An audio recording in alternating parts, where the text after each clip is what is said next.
Olá, boa noite a todos. Hoje nós estamos num local diferente, que pode ser que a gente tenha alguma dificuldade aqui na transmissão. Se persistirem os problemas e a gente não conseguir superar, a gente suspende, tá? Vamos combinar assim. Que bom que todo mundo está entrando aí. Otávio, Maristé, Eliane, Isa, Márcia, Luzia, Letícia, a Graça, Luciana, Eurinete, sejam todos bem-vindos. Fátima, graças a Deus, parece que até agora está funcionando bem, né? Mas eu já avisei que hoje pode ser que a gente tenha algum problema aqui na nossa transmissão. E estamos também hoje, quero dizer a vocês, que é com muita felicidade que nós estamos... Está continuando, Ivana, aí, por favor. Apareceu aqui que parou um pouco. Para mim, eu não consegui nem me conectar. Hoje nós estamos aqui, graças a Deus, temos a felicidade de estar com os nossos netinhos, né? Um de 1 aninho e a Edilene entrando aí agora, e a outra netinha de 4 anos.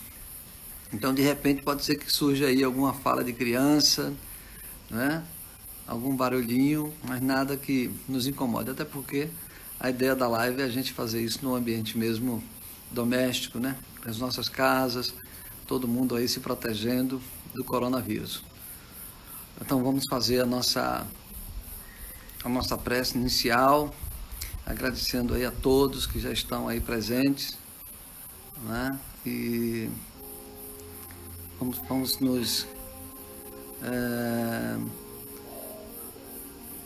Ok, Simone, chegando aí, muito bem, Simone. Seja bem-vinda. Vamos fazer a nossa prece.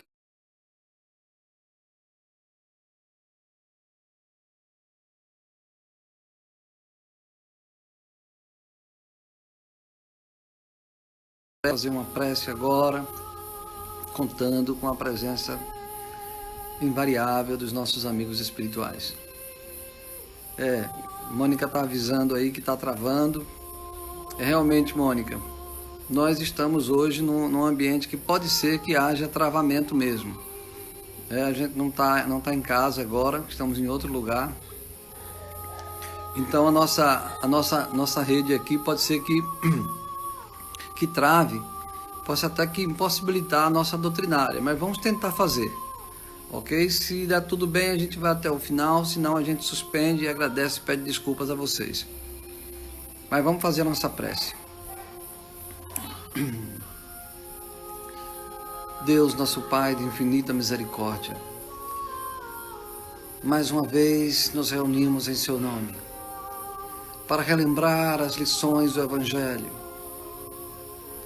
para relembrar as lições da doutrina espírita e pedir a Jesus, nosso grande amigo, nosso mestre, pedir também aos espíritos felizes que nos acompanham, que nos deem inspiração, que nos ajudem a abrir as comportas da nossa alma, a fim de receber as bênçãos que são derramadas sobre todos nós. Agradecer a Deus, nosso Pai, pela vida, pelas oportunidades, pelo caminho, pela caminhada longa e difícil, mas que pela misericórdia desse Pai amado, todos nós chegaremos em nosso destino, cabendo a nós todos nos educarmos para tal. Muito obrigado, Jesus amigo, muito obrigado, Deus nosso Pai, muito obrigado, Espíritos que nos acompanham nesse trabalho, e dá-nos a sua proteção e a sua paz hoje e sempre. Hoje nós vamos, Beth aí também entrou, Graça, né? Que bom. Dani, ok, muita gente entrando aí, ótimo, que bom. Vamos fazer o nosso trabalho na noite de hoje. O nosso tema hoje é o tema influenciar e ser influenciado. nós nos inspiramos em uma mensagem daquele livro Fonte Viva, de Emmanuel, que a Náira também entrando aí, Dora, sejam todos bem-vindos, meu abraço aí a todos. Então nós nos inspiramos naquele livro Fonte Viva de Emmanuel, na sua mensagem de número 161, não é? Cujo título não é bem esse, mas a gente queria um título que pudesse mexer mais com aqueles que estavam verificando. Então essa questão da influenciar e ser influenciado, desde como, já de tempos remotos, a gente sempre busca no outro uma referência boa ou má. No fundo, o ser vivo, ainda na animalidade, ele tem essa coisa de observar o comportamento do outro.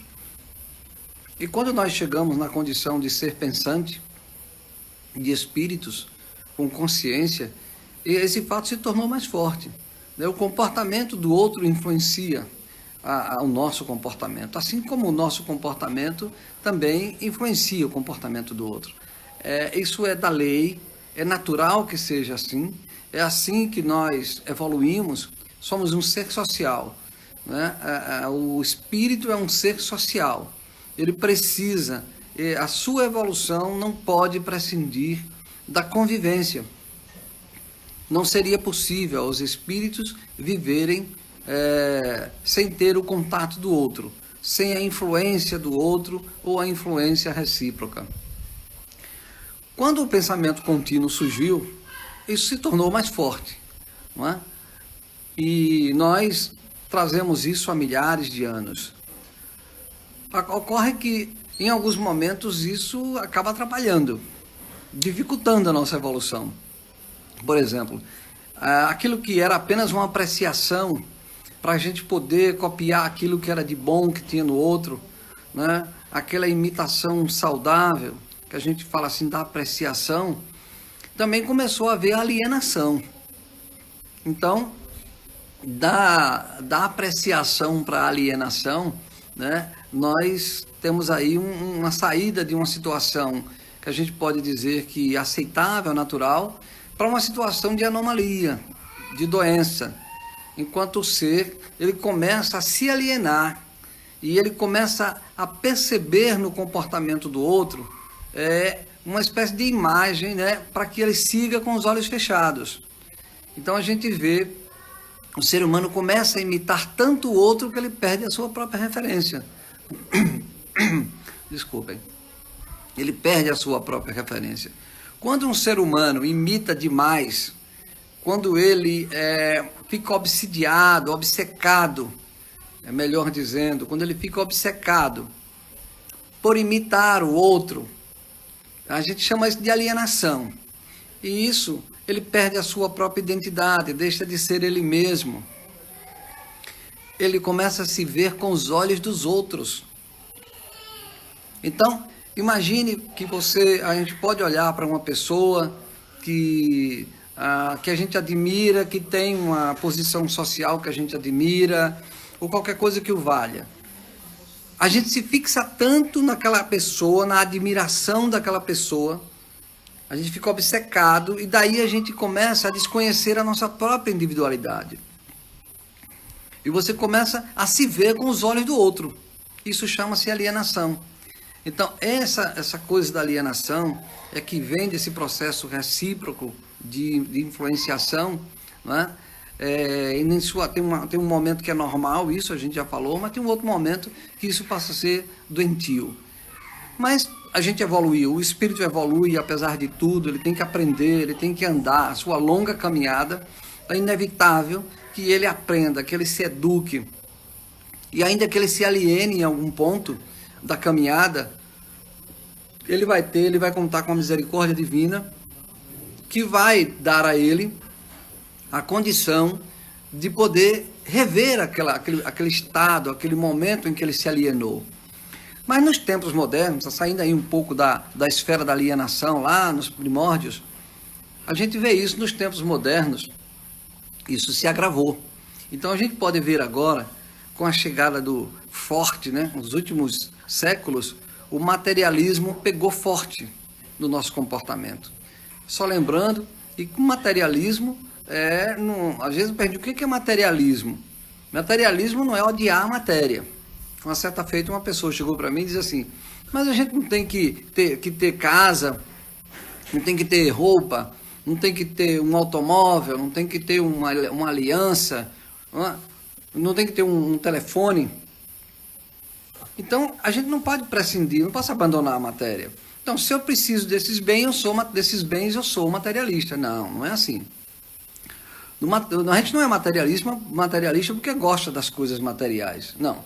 O materialismo, do ponto de vista filosófico, aquele pensamento que ignora, pelo menos essa vertente que a gente quer tomar aqui agora. Pode ser que tenha uma outra compreensão, uma outra conotação filosófica, outro conceito.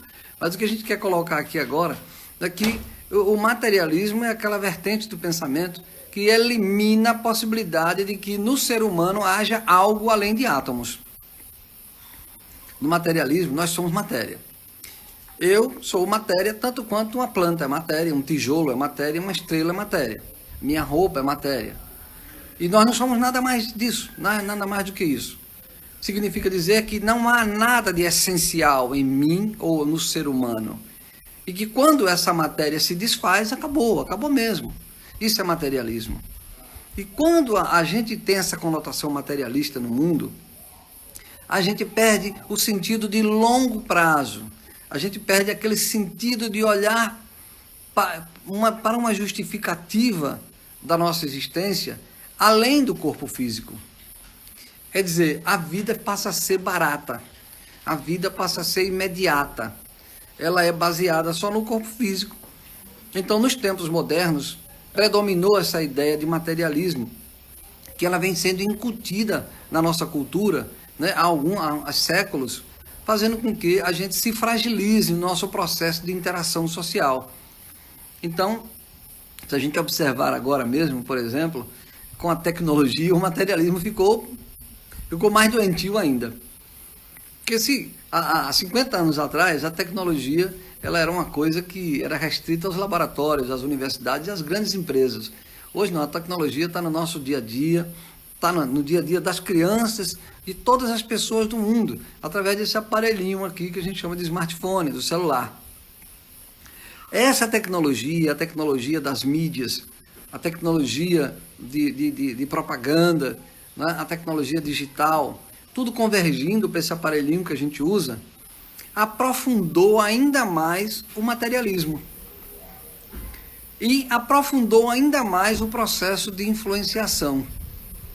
Se a gente pegar hoje, como nós somos influenciados pela mídia, como nós somos influenciados e influenciamos, né, pela mídia, pelos canais, né, pelos aplicativos. Então tem até agora o nome de influência digital. O que é isso? É uma pessoa que influencia a sociedade. Ela dita, né, ela dita o paradigma, ela dita a moda, ela dita o comportamento, não é? Então, agora com a tecnologia isso ficou muito patente, ficou muito forte. E a gente precisa, né, tem aqueles que influenciam e tem aqueles que são influenciados. Apesar de que todos, no fundo, acabam se influenciando reciprocamente. Mas a tecnologia fez com que a gente aprofundasse ainda mais o caráter doentio da influência.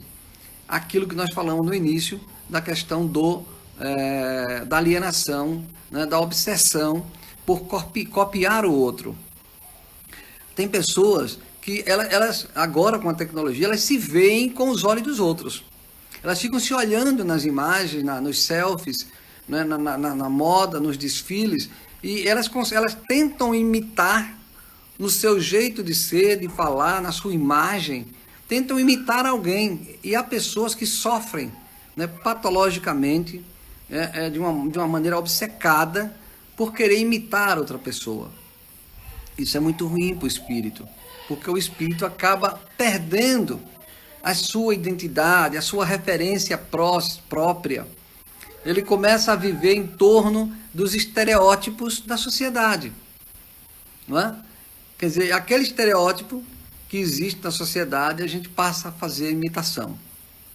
Isso é muito ruim, porque isso nos leva a um processo de perda de identidade e nos fragiliza enquanto espírito, fazendo com que a gente fique,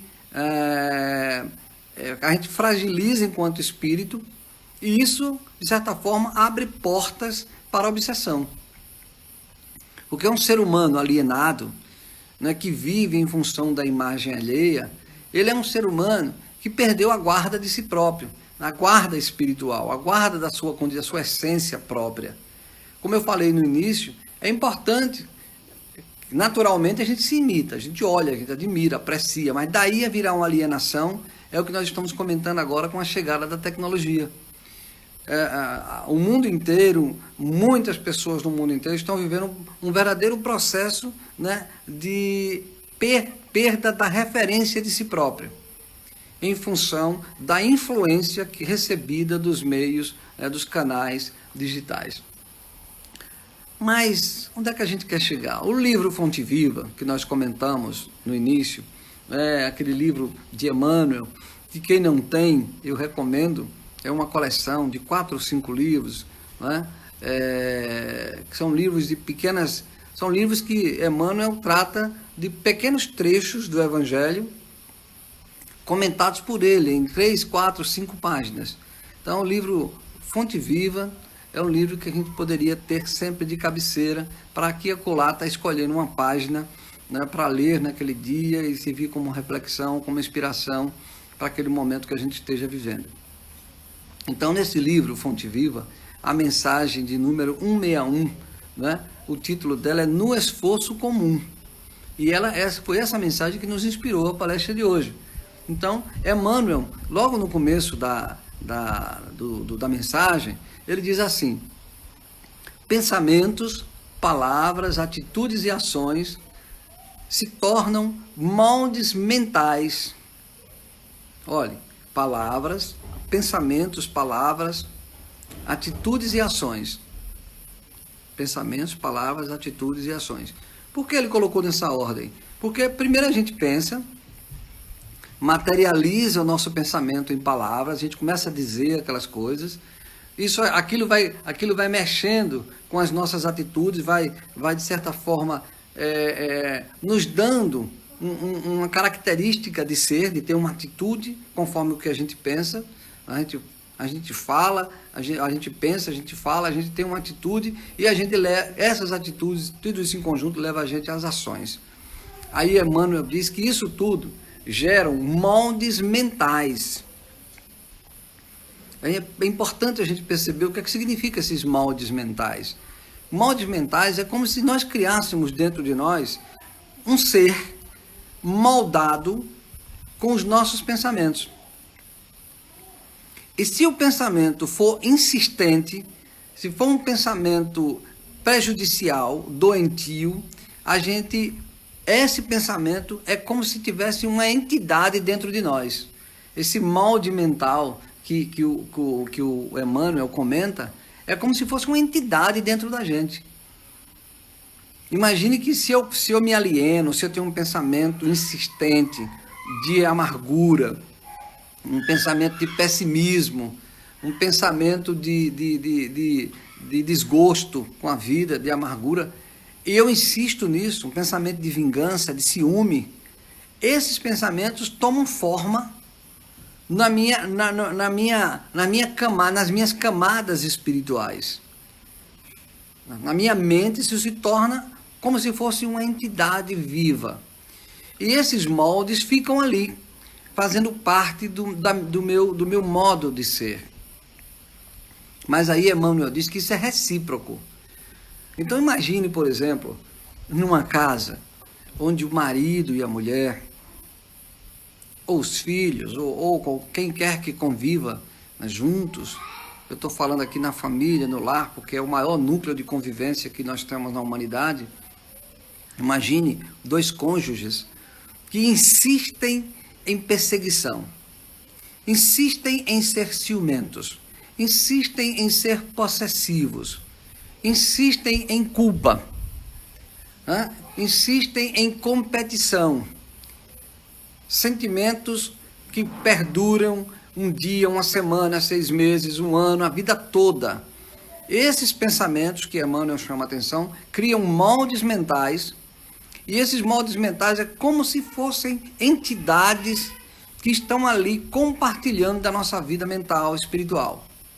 Os dois, o marido e a mulher. E esses dois, muitas vezes, olha, esses pensamentos, essas entidades que a gente cria, é como se em algum momento, quando a gente tem um momento de raiva, por exemplo, essa entidade é que manda. Aí você no dia seguinte diz assim, meu Deus, eu não sei por que eu fiz aquilo. Claro, você alimentou, eu alimentei durante anos e anos aquele molde que Emmanuel chama, aquela entidade que eu alimentei, ela existe dentro de mim. E quando eu me desequilibro, quem manda é essa entidade. Daí a gente vê absurdos acontecerem na vida dos casais, das famílias, de agressões, né? De pessoas que se agridem e depois, meu Deus, o que foi que eu fiz?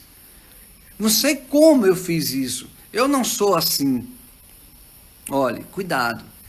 Às vezes a gente quer sair pela tangente, mas nós passamos a vida inteira moldando pensamentos, palavras, atitudes e agora ações. Ações. Eu criei essas entidades. Ainda posso chegar no centro espírita dizendo assim, será que eu tenho algum obsessor dentro de mim? Será que tem alguém me obsidiando? Alguém que está me levando a ser agressivo com meu cônjuge? Certamente que vai ter. Mas esse obsessor, ele só está reforçando aquilo que eu venho alimentando ao longo de muito tempo. Por isso que essa influência recíproca dos nossos pensamentos, elas precisam ser revistas, ou a gente precisa ter consciência disso, a gente parar para pensar. Vale a pena ficar pensando em ciúme a vida inteira, anos e anos? A gente pode até ter um momento de ciúme na vida, pode. Não tem problema, faz parte do nosso ser.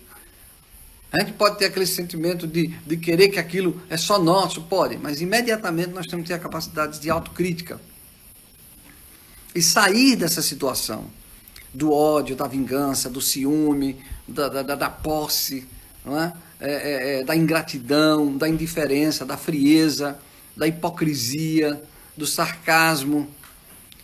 Quantas vezes a gente é sarcástico e a gente se acostuma a fazer isso? Isso vai criando o tal do molde mental, né, que o Emmanuel comenta, onde reciprocamente não ali existem duas pessoas, tomando dois cônjuges, por exemplo. Ali existem 4 pessoas. Os 2 cônjuges, as 2 individualidades, e as outras 2 entidades que ambos criaram. Uma na mulher e outra no homem, por exemplo. Essas 2 entidades, nos momentos de agressividade, de perda de controle, são elas que falam alto. São os tais moldes mentais que nós alimentamos durante muito tempo. Continuando no livro Fonte Viva, Emmanuel nos chama a atenção dizendo o seguinte, recebemos conforme atraímos e colhemos segundo plantamos. Isso é um ditado antigo, a gente já tem de cor e salteado. Olha, recebemos conforme atraímos e colhemos segundo plantamos. Recebemos conforme atraímos. Então, eu tenho um comportamento e fico buscando atrair para o meu conjunto espiritual, não é? Eu começo a atrair aqueles pensamentos de outrem, da sociedade, de uma pessoa que está na China, mas me influencia pelo meio digital. Eu começo a atrair, não é? E mais na frente eu vou colher. Então, recebemos conforme atraímos. Tá? Eu passei a vida inteira atraindo inconscientemente, gerando aquele modelo mental. Daqui uns dias a encomenda chega. A encomenda ruim. A encomenda de desgosto, de uma surpresa negativa. E a gente diz assim, eu estou com azar, não sei por que eu recebi isso. A gente recebe, porque a gente alimentou tanto tempo e a gente recebe conforme vimos atraindo ao longo do tempo. E ele diz assim, a gente colhe segundo plantamos, não tem jeito. Aquilo que eu venho plantando é da lei. Uma das coisas mais importantes que a doutrina espírita nos ensina, resgatando aquilo que o próprio Jesus nos advertiu, é de que nós é inexorável, nós temos que colher o que plantamos. Então não adianta, se nós plantamos ódio, indiferença, olho grosso, ambição, egoísmo ao longo da nossa vida ou das vivências que nós tivemos em outras encarnações, vai chegar uma hora que eu vou ter que plantar. A colheita das ações negativas é inexorável, ela vai se apresentar em algum momento da minha evolução. Pode não ser nessa encarnação, porque nessa pode ser que eu ainda continue plantando coisa ruim. Vai chegar uma hora que eu vou parar de plantar coisa ruim, porque a evolução me obriga a mudar. E quando eu parar de plantar coisa ruim e acordar, cair a ficha, aí eu vou começar a colher. Aí começa um ciclo de encarnações de dores, um ciclo de encarnações de resgate, de expiação. Aí é que é muito importante, né, a doutrina espírita para nos dar consciência desses mecanismos. Continua Emmanuel dizendo o seguinte: pensamentos atuam, palavras geram impulsos, frases geram imagens. Olha que coisa interessante que ele diz. Pensamentos atuam. Olha, aquele molde mental que eu criei a minha vida inteira atua. É aquela entidade virtual, né, que eu criei dentro de mim, mas que ela existe. Ela vem à tona, como se fosse uma dupla identidade. Então, Emmanuel diz, pensamentos atuam, palavras geram impulso, né, e frases geram imagens. Atos, nossos atos. Olha que coisa interessante. Nossos atos são modelos vivos. Olha que ele começou com pensamento, palavra e frase. Não é? Pensamento, palavra e frase. E isso vai redundar em atos. Atitude.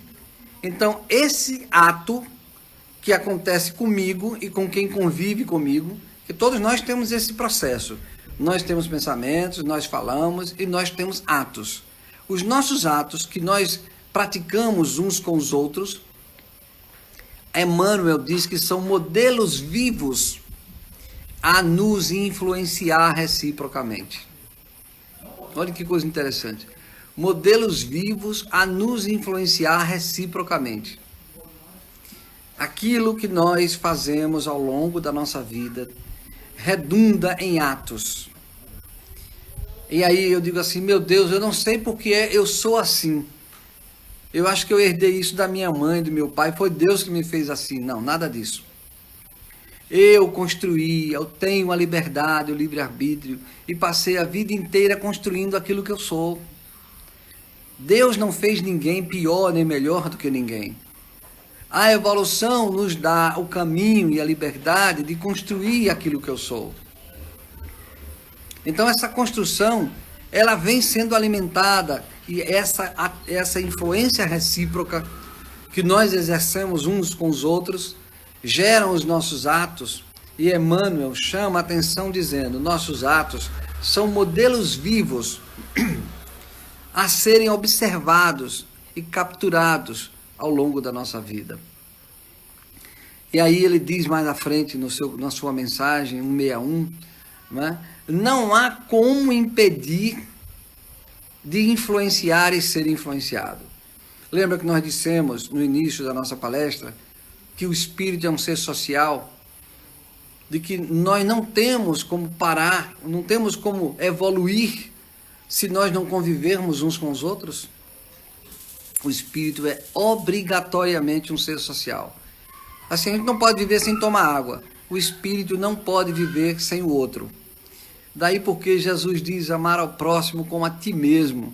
É como se o que alimenta a minha evolução é a convivência com o outro. Aí Emmanuel diz, não há como impedir, influenciar e ser influenciado. A vida é uma grande oficina de moldagem. Viver significa moldar aquilo que eu quero ser amanhã. Olha, nós estamos vivendo um imediatismo tão grande que a gente acaba não vivendo hoje. A gente não acaba vivendo o que a gente tem. A gente não acaba vivendo quem está conosco.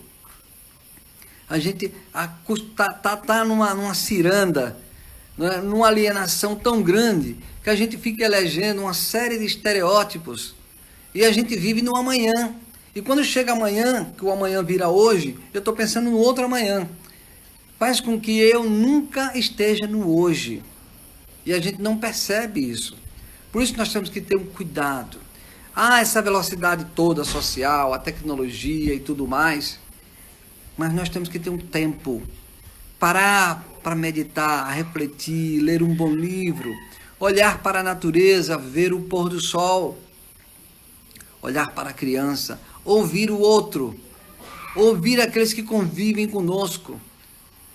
Mas a vida eu não tenho tempo. Tem sim, é uma questão de modelo mental. Então Emmanuel diz, não há como impedir. A vida é uma grande oficina de moldagem. E ele diz mais, do nosso esforço, como ele está dizendo que a vida é uma grande oficina de moldagem de toda a humanidade, que a gente se molda um ao outro, ele diz que desse esforço recíproco, nós alcançamos o êxito ou o fracasso do conjunto. Olha que coisa importante.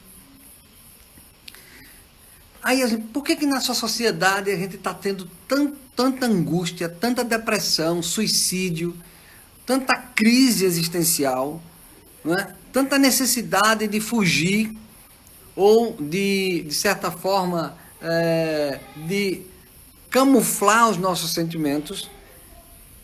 Isso é em massa.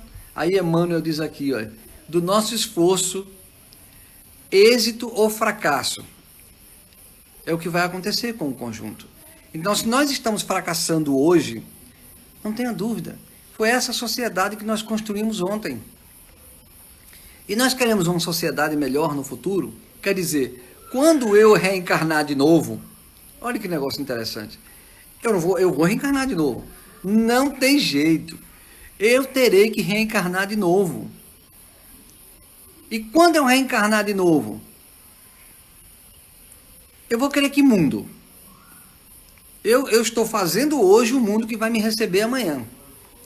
Eu quero um mundo que continue tendo orfanato, guerra. Eu vou querer um mundo onde os pais se separem. Eu vou querer um mundo onde as pessoas sejam depressivas. Eu vou querer um mundo onde as pessoas tenham que se drogar para se sentirem bem. É esse o mundo que eu quero? Se é esse o mundo que eu quero, eu tenho que simplesmente deixar a vida me levar. Vida leva eu vou vivendo aí do jeito que alienado, tentando imitar os outros, sendo influenciado, não tendo minhas próprias opiniões, não busco a minha própria opinião. Porque, gente, ter a própria opinião não é ser orgulhoso, vaidoso, metido a besta, não. Ter a própria opinião é estudar o Evangelho. Quem estuda a doutrina espírita e aprende um pouquinho, começa a ter sua própria opinião. Porque toma como referência Jesus. A referência social, que tem que ser como modelo para todos nós, é Jesus. Se nós aprendemos um pouquinho de fazer isso, a gente consegue ter uma vida mais calma. Os problemas vão existir, mas eu tenho uma referência. A minha referência é Jesus. É isso que me pacifica por dentro, embora por fora eu tenha que continuar vivendo a guerra do mundo. Emmanuel continua dizendo, cativeiro da sombra ou glória da luz, conforme os moldes vivos que nós criamos. Lá do início da mensagem, ele diz que nossos pensamentos criam moldes vivos. E são esses moldes que ao longo do tempo criam uma psicosfera, um manto em torno da humanidade, espírito, a humanidade encarnada e desencarnada, né? Que esses moldes vivos, ele diz assim, ó, podem nos jogar no cativeiro da sombra ou na glória da luz. Eu tenho certeza, porque Jesus ele está no leme, ele é o comandante, que a luz vai vencer. Nós vamos chegar à glória da luz, não tenhamos dúvida. Nós precisamos apressar o passo. Precisamos mais rapidamente se libertar das trevas. As trevas do personalismo, da vaidade, daquele desejo, daquela necessidade de parecer aquilo que eu não sou. Isso é que é alienante, isso é doentio. Mas olha, esse não há como impedir. Não há como impedir que a gente se influencie. É uma coisa tão interessante que as poucas ações que nós possamos tomar na vida, elas influenciam. E olha, quando a gente desencarna, aquilo que nós fizemos durante a vida, ou as vidas, passam como se fosse uma grande avaliação cinematográfica em todos nós. Pequenas coisas que eu fiz na vida, que eu achei que não causava mal nenhum, elas fizeram um grande mal, sim. Às vezes a gente quer dar importância aos grandes fatos, aqueles momentos em que a gente está ali, né, quase que fabricado para exercer aquele ato. Né? Eu estou numa solenidade de formatura, eu me preparei todo, estou ali bonito, estou ali numa forma, para cumprir com uma etiqueta social. Então, eu estou ali. Ali é o momento mais importante da minha vida. Eu me preparei para o casamento. Aí a noiva se prepara, o noivo se prepara, todo mundo se veste, tem uma roupa mais bonita do mundo, e ali é o dia mais importante da minha. Não é, gente. Não é. Os dias mais importantes da nossa vida não são esses dias de empacotamento, de etiqueta, porque ali a gente está todo mundo parecendo, todo mundo perfeito. Ali é uma cena teatral. Não estou dizendo que é farsa, não estou dizendo que é para não se fazer, que a gente faça. Mas não são esses os momentos importantes espiritualmente falando. Eles são importantes socialmente falando. São importantes familiarmente falando, mas os momentos mais importantes para o espírito são aqueles momentos que a gente passa despercebido. Como eu convivo com as pessoas, como eu influencio, como eu sou influenciado. Por exemplo, os nossos filhos olham o que a gente faz. Eu posso botar meus filhos nas melhores escolas do mundo. Eu posso parecer lá fora uma estrela, mas é dentro de casa que eu atesto quem eu sou. E as lições mais profundas são aquelas que eu dou quando estou em casa. Porque ali não é teatro, ali eu sou de verdade. A maneira como eu trato meu filho, minha esposa, a maneira como eu trato as pessoas. Esses são os momentos importantes da vida do espírito. Os momentos de testemunho. Os momentos em que alguém me enganou. Alguém foi ingrato comigo. Alguém me magoou. Como eu reagi? Isso é o momento mais importante da minha trajetória. Alguém me lesou. Imagine, por exemplo, que eu tinha um sócio, né? Aí trabalhei a vida inteira e o sócio me lesou. Ou pode acontecer num relacionamento conjugal, um traiu o outro. Ou o nosso filho fez alguma coisa que nós não queríamos que ele fizesse. Ali é um momento importante da sua vida. Como foi que você fez? Como foi que eu fiz? Como foi que a gente trabalhou esse momento? Aí é o momento, é a inflexão, é o ponto de inflexão na nossa curva evolutiva. E não aquele momento do empacotamento. Porque aquele momento do empacotamento cria uma influência superficial, artificial do que nós somos. Então, Emmanuel continua dizendo, e aí ele pega o apóstolo Paulo, não é? Não sabeis que um pouco de fermento leveda a massa toda? Lembram de Paulo lá, na primeira epístola aos Gálatas 5:9? As epístolas eram cartas que Paulo atendia ao apelo das igrejas que ele fundava, e as pessoas das igrejas pediam conselhos a Paulo, reclamando das influências, dos problemas. Nesse caso aí dos Gálatas, havia um conflito muito grande, porque os cristãos, eles ainda traziam consigo uma influência muito grande do judaísmo. Eles queriam, de alguma maneira, deixar que, infiltrar no cristianismo nascente as práticas judaicas. Uma delas era a circuncisão. Então, Paulo responde aos Gálatas, não é? Dizendo, olha, um pouco de fermento leveda a massa toda. Um pouco de fermento leveda a massa toda. Paulo dizia, não é para ter a prática judaica. Aí eles diziam, não, mas os judeus têm que ter um lugar distinto no cristianismo. Aí Paulo dizia, não, o cristianismo não é para o judeu, não é para o gentio, o cristianismo é para a humanidade toda, não há que haver distinção. E os pequenos gestos daqueles judeus que se tornavam cristãos queriam insistir em pequenos detalhes do judaísmo dentro do cristianismo. Aí Paulo, na carta aos Gálatas, Paulo diz assim, não sabeis que um pouco de fermento leveda a massa toda? Não é assim quando a gente faz um bolo? Um pouquinho de fermento faz o bolo ficar todo bonito, inchado.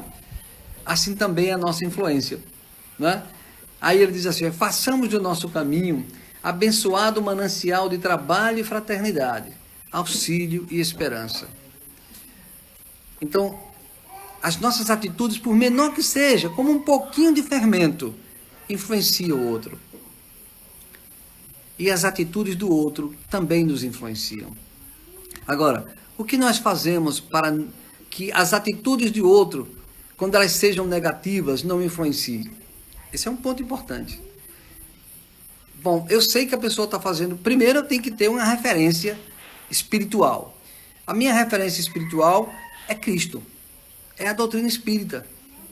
Se eu tenho isso como referência, é isso que eu uso para entender se o que o mundo, o que está vindo do mundo, serve ou não serve para mim. E aí, quando eu chego a essa conclusão, porque eu conheço a doutrina espírita, eu conheço os princípios, eu conheço Jesus, certamente eu sei distinguir, eu tenho um discernimento daquilo que serve e daquilo que não serve. E na hora que aquilo que não serve chega, é aquele fermento que pode levedar a massa toda. Então eu tenho que ter o cuidado de não deixar esse fermento levedar a minha massa, o meu espírito. Eu tenho que contribuir, mandar de volta aquela influência negativa que eu estou esperando, eu mando de volta uma oração, uma prece, uma atitude de compreensão, de respeito pelo outro, mas nunca de copiar o que ele faz. Então essa é a reflexão importantíssima que Emmanuel faz. E para concluir o nosso trabalho de hoje, no final da mensagem, Emmanuel diz assim, o hoje laborioso se converte em divino amanhã. Olha, o hoje laborioso se converte em divino amanhã. O que é esse hoje laborioso? O hoje laborioso é um hoje difícil. É um hoje em que eu tenho que remar contra a corrente, onde todos estão querendo fazer daquele jeito e eu olho para Jesus e digo, não, eu sigo a Jesus. Eu sigo a doutrina espírita. Ah, mas agora pode, está todo mundo fazendo isso porque agora é legal, né? Isso é liberdade, isso é direito de... Eu tenho o direito de ser como eu quero ser. Nós temos o direito, temos a liberdade de fazer tudo isso. Mas é como a gente falou lá no início, recebemos conforme atraímos e colhemos segundo plantamos. Todo mundo tem o direito de ser, de fazer, de escolher. Não tem jeito, mas vai ter que escolher, ou vai ter que colher lá na frente. Então, o presente, o hoje laborioso, é o hoje de um grande esforço de discernimento, de um grande esforço de combate às nossas imperfeições. E isso dói. Não é fácil a gente conviver com tantas influências e ter sempre um olhar para Jesus. Há até quem diga que nós somos bobos. Há até quem diga que nada, isso você está ultrapassado. Mas não é mais assim, a gente está moderno. Gente, o homem mais moderno do mundo nasceu há pouco mais de 2000 anos atrás. A sua mensagem, ela é tão moderna ontem como será daqui a 1000, 2000, como será daqui à eternidade. Não há modernidade sem Cristo. Não há conceitos de vida sem o Cristo. A gente pode ver todos os modismos do mundo, mas tudo se perde, tudo se esvai, Tudo nos leva para a tristeza, para a angústia, para a morte, se isso não se conecta com a referência do Cristo. Então, o hoje laborioso, se a gente insistir no hoje laborioso com base no Cristo, nós converteremos tudo isso num divino amanhã. Era isso que a gente tinha para conversar com vocês hoje, não é? A gente pode ter aí mais uns 5 minutinhos, quem queira fazer aí uma pergunta, uma observação, antes da gente fazer a nossa prece final.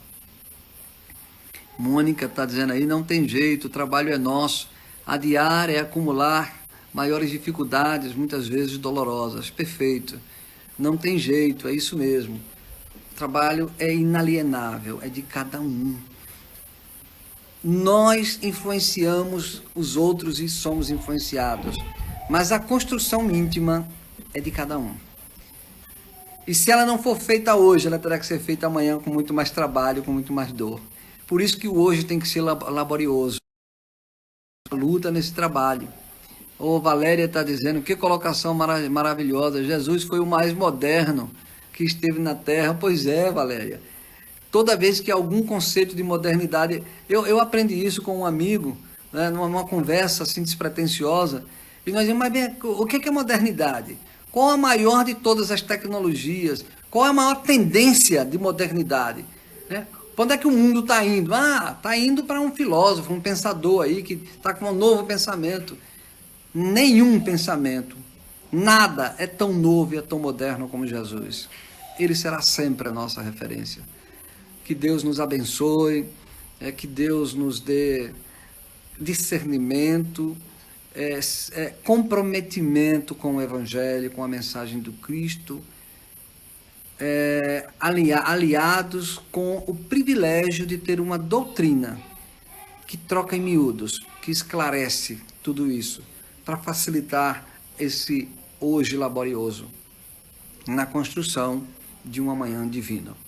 Deus nos abençoe, façamos a nossa prece, não é? Lembrando que no domingo, se Deus quiser, a gente tem o nosso Evangelho, às 19 horas, não é? E hoje, graças a Deus que nós conseguimos fazer o trabalho todo, e eu acho que a internet funcionou legal, e agora a gente vai fazer a nossa prece, pedindo àqueles que estão no tratamento fraterno, que fiquem contritos, né?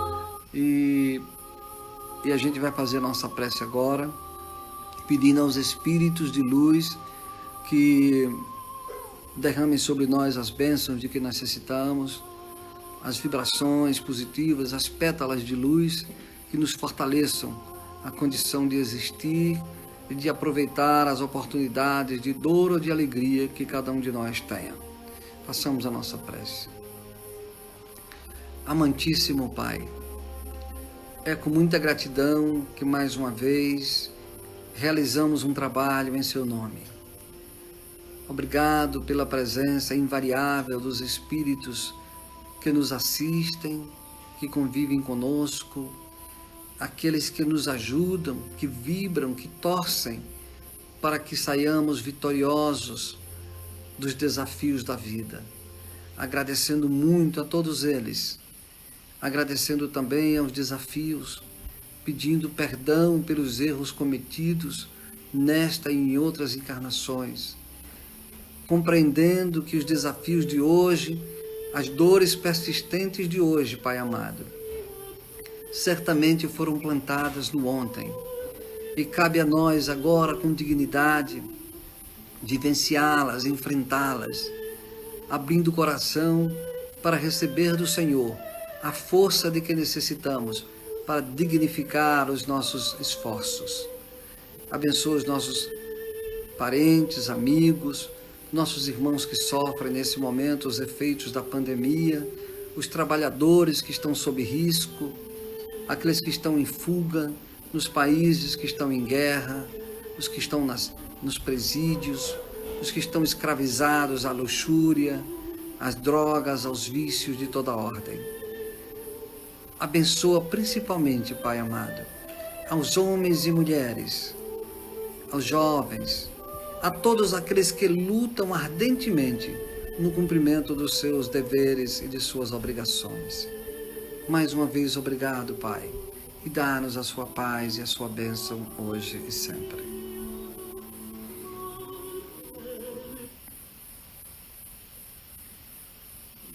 Tchau a todos, até domingo, se Deus quiser.